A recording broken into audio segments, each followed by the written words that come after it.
Nah, kemudian yang kedua, kita bisa menggunakan pernyataan if else. Sintaknya adalah if, kondisinya seperti apa, pernyataannya apa yang dikerjakan jika kondisi ini memenuhi syarat.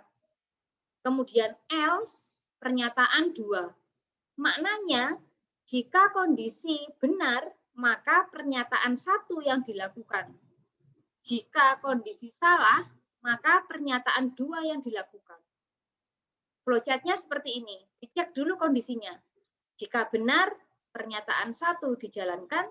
Jika salah, pernyataan dua dijalankan. Berarti kita menggunakan if, else untuk di programnya. Contoh, ini ya, penggunaan if dan else. Ini programnya sama seperti tadi, yaitu menghitung diskon jika total pembeliannya lebih dari sama dengan 100.000.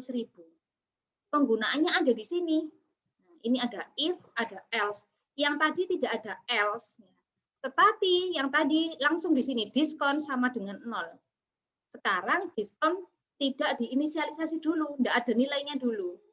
Jadi tetap ada dua variabel, total pembelian sama diskon yang bertipe data float, kemudian printf masukkan total pembelian.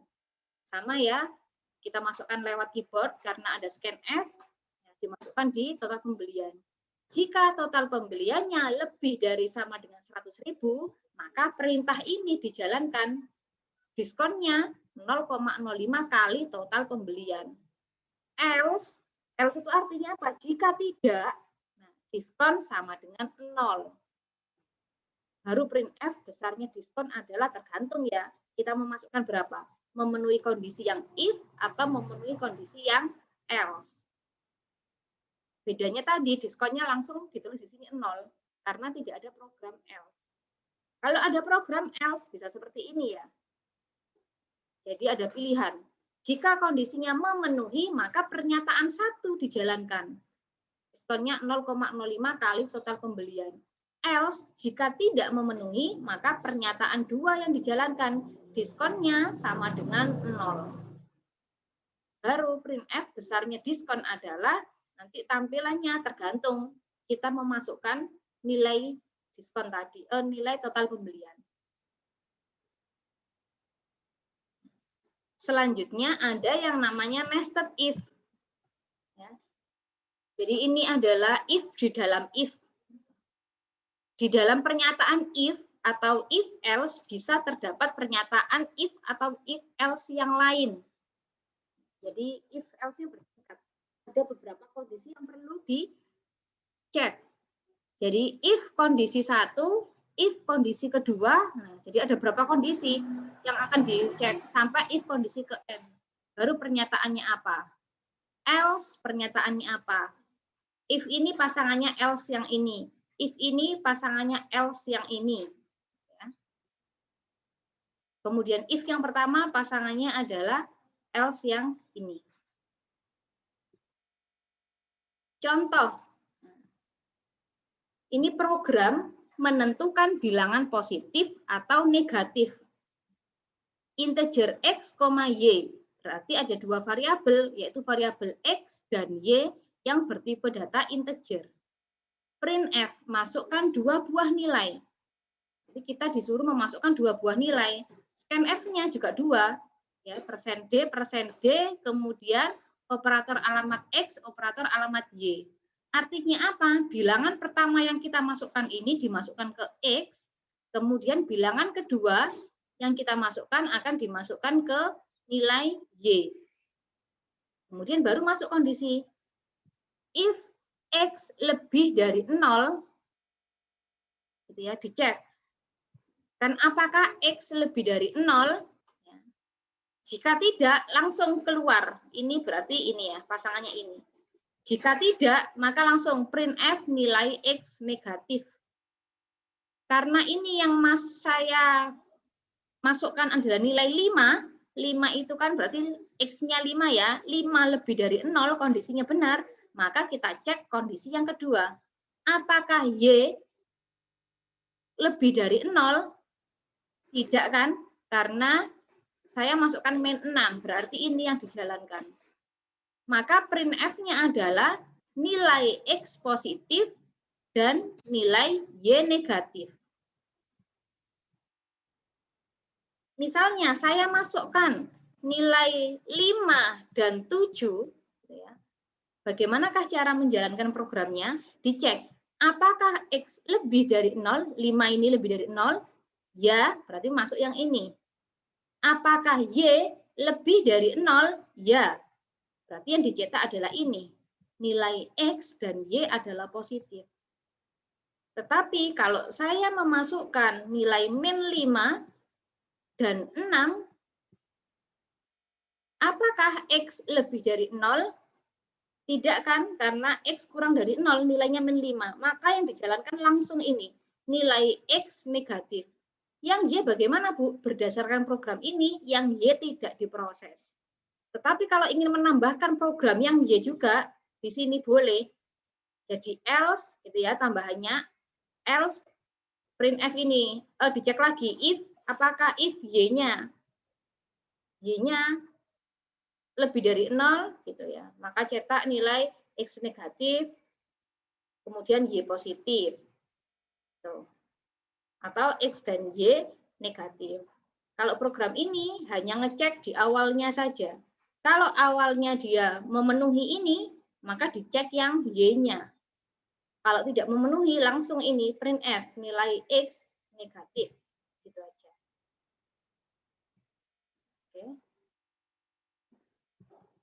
Ada yang namanya else if atau if else bertingkat. Kalau tadi kan ada if di dalam if ya. Ini else if atau if else bertingkat. Else if ini digunakan jika pernyataan yang seharusnya dijalankan setelah pemeriksaan kondisi tidak dapat langsung dijalankan karena harus memeriksa kondisi yang lain. Contohnya ini.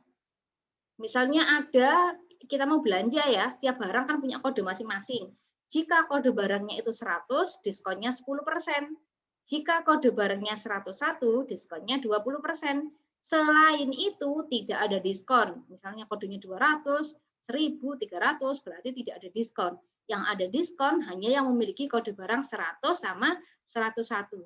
Bagaimanakah programnya? Nah ini. Nih ya. Ada integer barang, berarti ada variabel barang yang bertipe data integer, kemudian ada variabel diskon yang bertipe data float. Printf masukkan kode barang, sama di input lewat keyboard. Nah, contohnya saya ini, saya menjalankan 3 kondisi ya. Jadi jika kode barangnya itu 100, 101 sama yang selain keduanya. Nah, jadi ini jika barang sama dengan 100, nah, pakai double sama dengan ya. Jika barang sama dengan 100, artinya kode barangnya 100, maka diskonnya 10/100.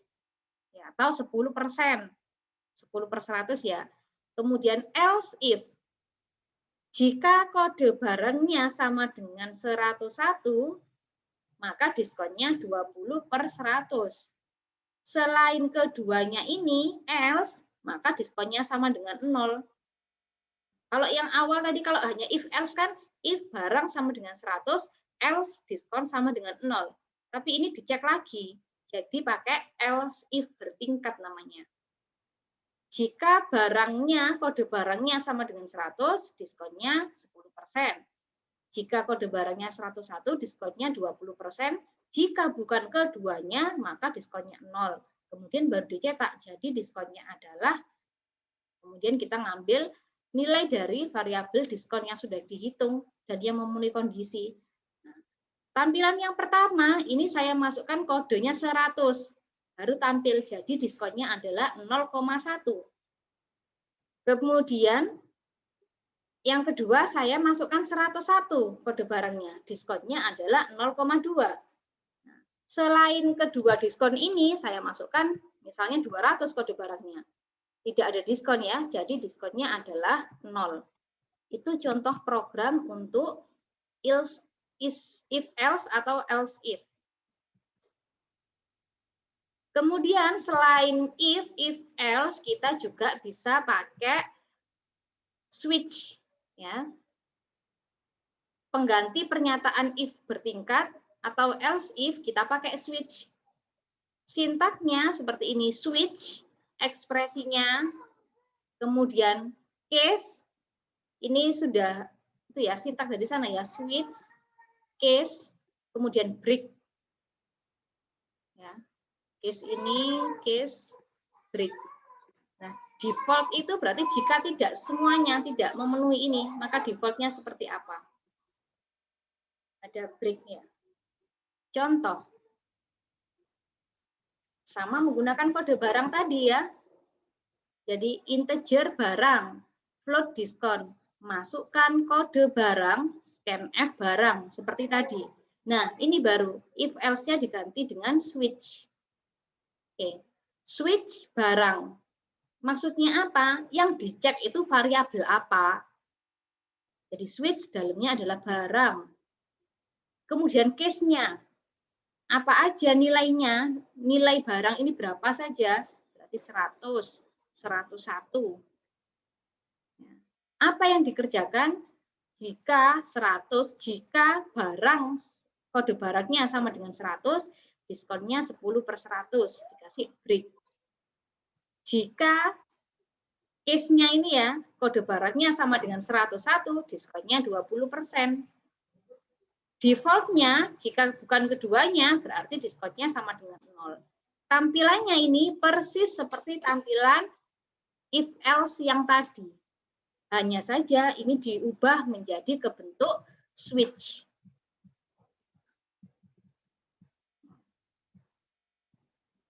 Yang terakhir, ya,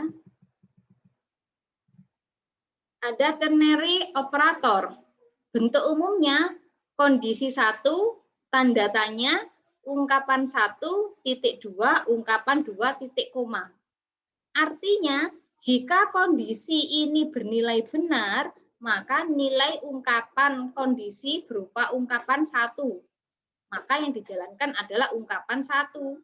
Jika kondisi ini salah, maka yang dijalankan adalah ungkapan 2.